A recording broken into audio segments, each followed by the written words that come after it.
Jadi waktu itu tahun berapa Pande naik ke Gunung Tampomas? Waktu itu tahun 2002-an lah. Tahun 2002, jadi ceritanya gini. Gue sama teman-teman gue tuh mau mendaki ke Tampomas. Tampomas itu yang di Sumedang ya? Iya, yang Sumedang di Tomo itu ya. Tomo ya? Iya. Nah, waktu itu gue ada 12 orang nih. 12 orang, gue langsung pagi berangkat, sampai sana itu siang. Siang sampai pertengahan, terus sampai atas itu sekitar maghrib kita udah nyampe. Maghrib ya? Ya. Itu dari mana? Dari Majalengka? Dari Majalengka, ya dari Majalengka. Dari Majalengka ke Sumedang itu berapa Iya, jam ya? Sekitar 3 jaman lah ya. 3 jam. Nah, 3 jaman lah, sambil berhenti juga kan. Singkat ceritanya, pada saat itu maghrib nih, udah ada di atas. Itu Ke pos mana? Jalan lewat mana? lewat, gue lupa lagi waktu itu karena tahun 2002 ya. 2002 ya? Udah 2002, lama juga sih ceritanya. Berarti ber-12 nyampe maghrib. Ya, nyampe maghrib sampai Terus sana. maghrib itu start naik dong ke Ya. gunung, ke Iya, Tampomas. iya. Terus Nah, kita sempat beriin tenda dulu kan di situ. Terus di mana tuh? Di di atasnya? ya sebelum atas lah ya. Oh, jadi di semacam pos 1 lah ya. Semacam gitu ya, sedikit lagi mau ke atas gitu kan. Itu sampai jam berapa tuh? Sampai maghrib sih ya, di situ tuh maghrib. Oh, jadi pas maghrib diri tenda ya, karena kan kita mau kumpul dulu, ngopi dulu biasa. Nah, di situ kan gua disuruh ngitung nih, awalnya kan 12, gua hitung nih.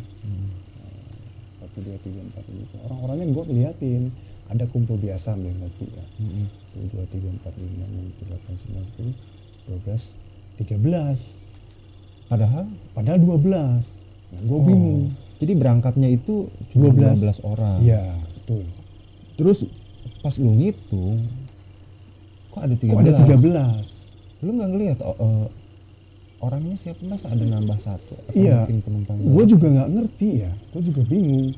Padahal gue tahu orang-orangnya kan satu tim gitu kan. Gue tahu orang-orang yang nama-nama, tapi kok kenapa ada 13? Apa gue yang salah hitung gitu kan?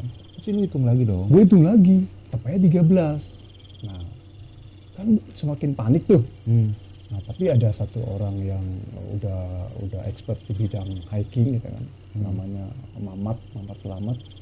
Dia kumpulin, udah kita ngopi aja gitu kan, abaikan itu, kita ngopi bareng-bareng. Jadi di distract ya. Distract. Berarti lu saat itu pertama kali banget naik gunung berarti? Ya betul, pertama kali naik gunung. Umur berapa tuh? Umur gua masih muda ya, lulusan gua kan 2001, itu usia 19 tahunan lah ya. 19 tahun. 19 tahunan itu. Gua kan nggak ngerti ya soal itu kan. Cuman kalau coach gua atau ini yang udah expert Mamat itu, dia kan udah pernah biasa nanjak gitu kan, dia udah ngerti gitu. Tapi dia distract gitu kan. Udah kita ngopi aja santai gitu kan. Untung Biasa. ada orang yang kayak gitu. Untungnya ada kalau orang. misalkan ya kita nggak tahu sih itu kejadiannya apakah salah hitung atau emang ada tambahan orang atau makhluk lain gitu di kumpulan itu, kan kita nggak tahu juga. Betul. Cuman yang jelas kalau saat itu si Bang Mamat ini nggak distract, otomatis semua orang juga panik kan, panik, konsentrasi kepecah, terus bisa aja kan ngelakuin hal-hal yang di luar nalar kan, di luar logika. Ya karena rasa takutnya yang berlebih, jadinya apa yang dia lakuin udah nggak logis lagi. Betul. Betul, masih ada untung ada dia. Akhirnya kita ngopi bareng biasa. Terus dia bilang kalau mau tidur silakan tidur, tapi harus ada yang jaga. Gitu kan. Berarti saat itu yang jaga berapa, yang tidur berapa tuh? Ya, yang tidur ada kita kan diriin tendanya tiga tenda tuh. 3 tenda, ada yang 4 orang, ada yang 3 orang tidur, yang jaga waktu itu gua sama Mamat tuh yang jaga. Karena kan gua ya suka juga kan diskusi ngobrol-ngobrol gitu sama Mamat gitu. Akhirnya Mamat bilang katanya, Del, ini gue kasih tahu aja ke dia kan. Eh, kita banyak kayak berbanyak berdoa aja gitu kan, kita berdoa terus. Besok nanti tolong instruksikan ke teman-teman kalau misalnya mau ambil air itu jangan sendiri atau berdua, tapi minimal bertiga lah gitu kan. Gue kan nggak ngerti ya soal itu kan. Berarti saat itu lu nggak ngerti maksudnya apa gitu ya? Iya, nggak ngerti. Gue nggak ngerti soal itu kan. Cuman Bang Mamat ini dia nggak langsung ngungkapin kalau itu ada hal-hal ya gaib atau apa. Gue nggak ngerti sih ya. Tapi dia bisa nutupin itu gitu loh. Nggak dikasih info langsung gitu. Mungkin supaya teman-teman anak-anak juga udahlah nggak ada ini, biar yang kayak tadi itu nggak mesti kayak gitu. Karena mungkin kalau ngambil air sendiri bisa aja udah buyar konsentrasinya karena semalam kali ya. Jadinya setahu gua orang yang udah konsentrasinya buyar, fokusnya hilang, ya walau gimana pun gampang gitu dipengaruhi hal-hal lain gitu. Ya dalam tanda kutip kalau di gunung mungkin hal-hal yang berbau mistis yang kita nggak tahu ya. Dan juga kan kita nggak bisa ngukur kapasitas keyakinan seseorang itu segimana. Sulit ngukurnya gitu. Makanya baiknya emang berkelompok gitu ya. Iya, karena paling dituain lah itu Bang Mamat. Di bawahnya usianya itu sekitar ada yang SMP, ada yang SMP gitu, ada yang SMP, ada yang masih kecil juga gitu kan. Nah, ini pendakian junior berarti. Pendakian junior itu pertama kali gue pendaki sama tim 12 orang itu sebelum ke Ciremai ya. Gitu. Jadi terus akhirnya gue banyak ngobrol sama Mamat malam itu. Terus ya udah deh kalau mau tidur aja gitu kan. Nah, jadi bergantian gitu. Terus gue naik malam kan, gue naik sampai sana kan pengen biar lihat sunset ya kan. Ya, itu naik jam berapa? Malam ya, jam berapa ya? Jam 2 atau jam berapa ya, lupa lagi. Itu jam 2-an lah. Jam 2-an. Jam 2-an masih pada bangun ya. Ya mereka ada yang udah pada tidur kan, gitu. Terus kata Bang Mamat, udah deh kalau lu mau istirahat dulu, soalnya kita jam 2 atau jam 3 kita mau naik. Karena kan cuma 2 jam lagi aja gitu kan. 2 atau sampai 3 jam lagi kita naik sampai puncak gitu. Nah yang gue kaget itu kok ada 13, gue nanya. Gue kan penasaran, orang kan gue penasaran. Gue nanya, Bang, gue tadi itu ada 12. Ada 13, tadi kan kita berangkat 12, pas gua hitung kok ada 13. Apa itu Bang gitu. Ya mungkin lu salah hitung aja kali. Tapi kan gua udah 2 kali, logikanya kalau gua udah hitung 2 kali tetap 13 apa gitu. Tapi nggak ada orang yang beda kan di kelompok? Nggak ada orang yang beda, nggak ada. Jadi gini, yang gua lihat ya, ini sosok lu kelihatan nih. Misalnya ada tapi di belakang tuh ada satu, tapi nggak nampak wajahnya yang jelas kayak lu misalnya ada rambut atau apa, nggak nampak, tapi ada wujud kehitung, ada wujud kehitung orang gitu. Tapi lu sendiri nggak berani nyamperin atau gimana gitu? Gua nggak berani, karena kan gua ngitung 1, 2, 3, 4, 5, 6, 7, 8, 9, 10, 11, 12, 13. Nggak, sama kelompok itu lu kenal semua nggak sih? Kenal gua. Kenal ya? Kenal. Dan lu juga nggak mau ngomong ke yang lain? Nggak mau. Ada orang juga nggak gitu mau ya? Gue ada 13, tak udah aja diem aja. Gue dalam hati kok ada 13 dalam hati ya, hitung lagi gue tuh 2, bener dong, kumpul dong, biasa dong, kumpul gue mau hitung nih gitu kan. Tuh 2, 3, 4, 5, 6, 7, 19, 13. Gue kaget kan, diem aja. Bang Mamat udah tahu tuh. Tanpa lu ngomong, Bang Mamat udah tahu ya, udah ngeliat. Iya, tanpa gua ngomong Bang Mamat udah tahu. Kan Bang Mamat di dekat gua nih di sini. Ini gue diginiin kan, udah dia gitu, oke. Udah habis itu ya udah, gue nanya malam itu, Bang, gue bingung, kita berangkat 12 orang, tapi kok gue itu ada 13 katanya. Udah nggak apa-apa katanya gitu, dia bilang gitu aja kan, buat nutup-nutupin aja dulu juga gitu. Akhirnya ya kayak gitulah. Terus pagi kita udah nyampe di sana, terus turun lagi. Pas turun lagi kita kan ngecamp lagi nih, maksudnya pas turun lagi tempat itu lagi nih, kita istirahat dulu lah, ya kan. Nggak ngecamp sih, cuman ya istirahat, duduk-duduk ngopi biasa gitu kan. Terus ada yang muka, dia bilang, Bang Mamat bilang ke gua, Del, kalau mau ngambil air ada di situ. Dia nunjukin di situ di Lebak, kalau ini kan di turunan gitu kan, ada di situ. Cuman jangan 2 orang, minimal 3 orang ya. Gitu. Oh iya siap Bang, gue bilang gitu kan. Kebetulan waktu itu kan gua yang bagian akomodasi gitu ya, yang gua siap-siapin gitu perlengkapan dan lain-lain. Jadi gua kesana 3 orang gitu. Biasa aja sih, nggak gimana gitu.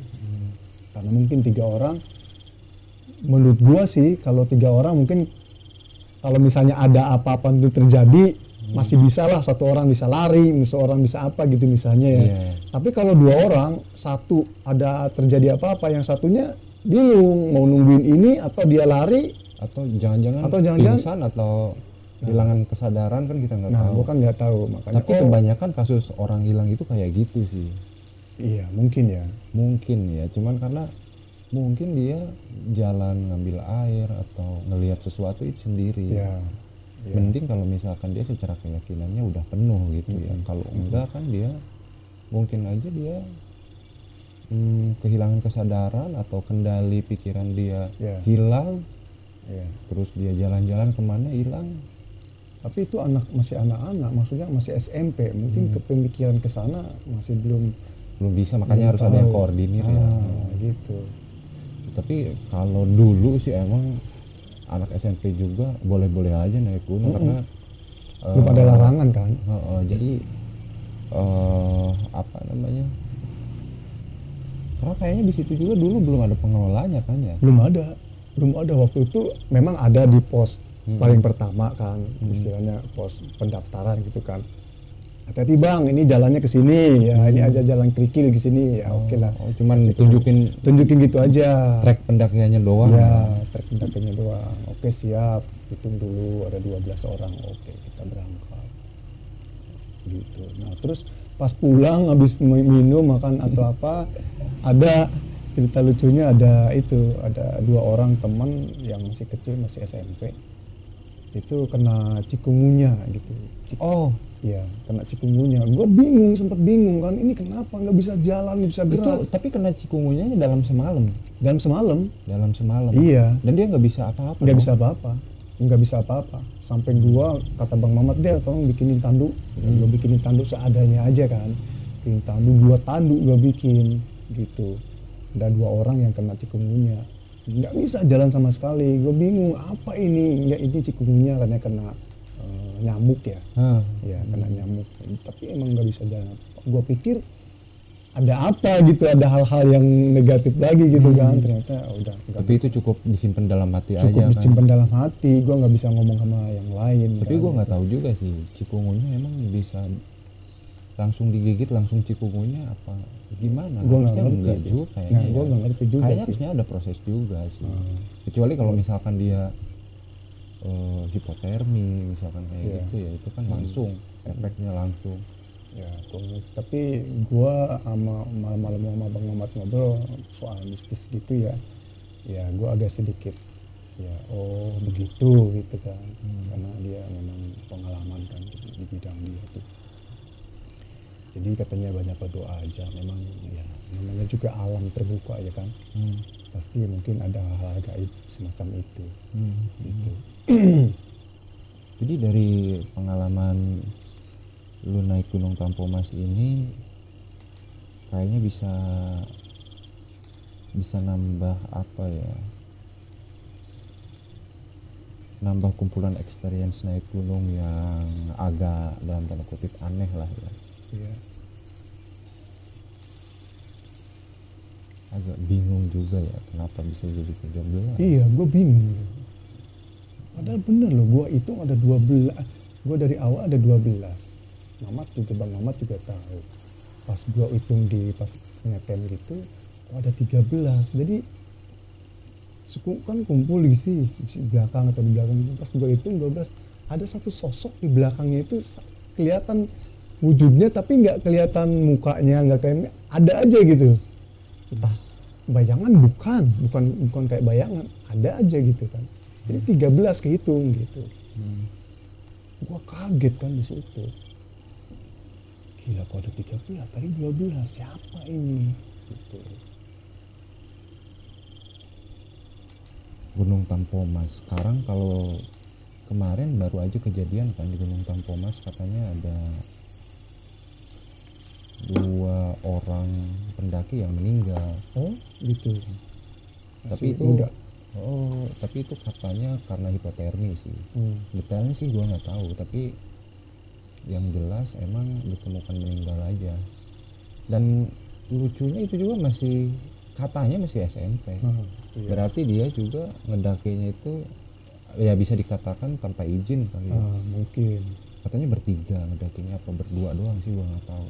Nah itu justru bahaya sih. Bahaya sih. Kalau berdua atau bertiga atau solo trekking juga bahaya sebenarnya. Karena kan ya kita juga nggak tahu kan di alam bebas gitu.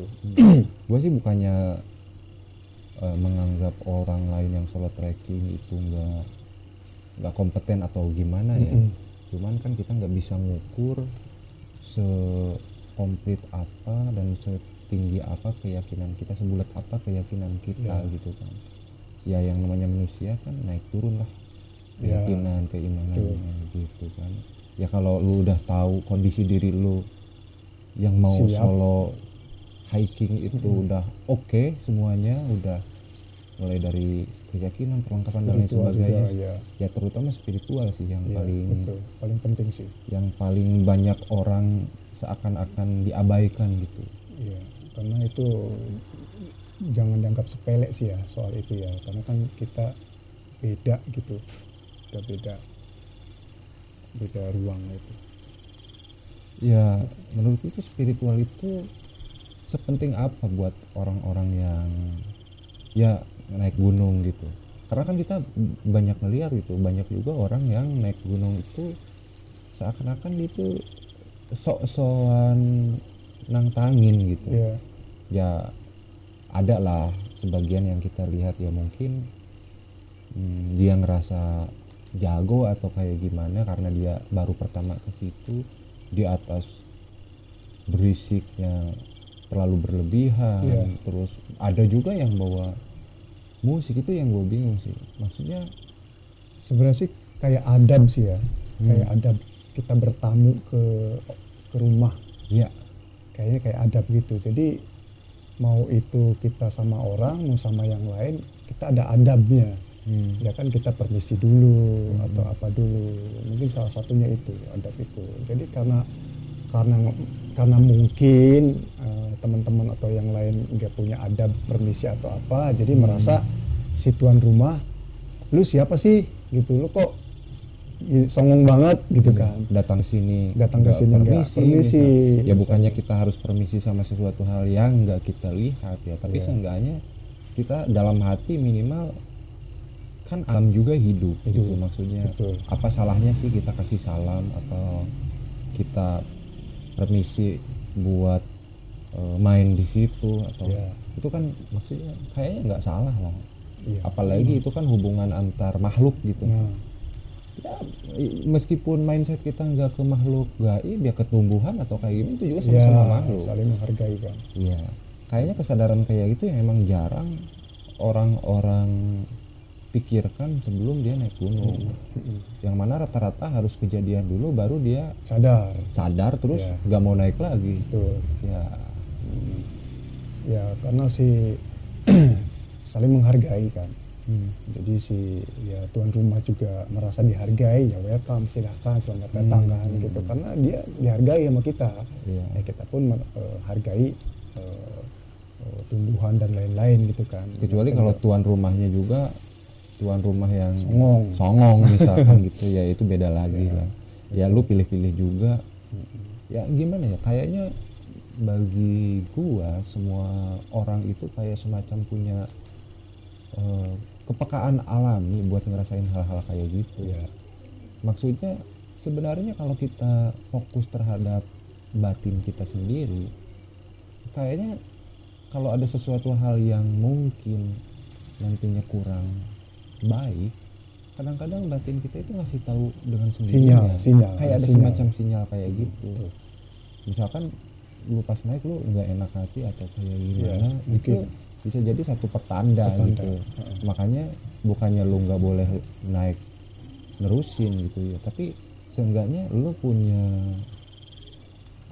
persiapan yang lebih gitu, terutama dalam hal-hal yang berbau spiritual dan kehatian-kehatian lu saat naik gitu kan. Iya betul, itu penting sih sebenarnya. Ya tapi gue jujur ya, gue tuh orangnya sebenarnya penakut. Gue penakut, tapi gue pengen tahu rasa pengen tahunya tuh berlebihan. Bener nggak sih? Gitu. Tapi gue takut sebenarnya.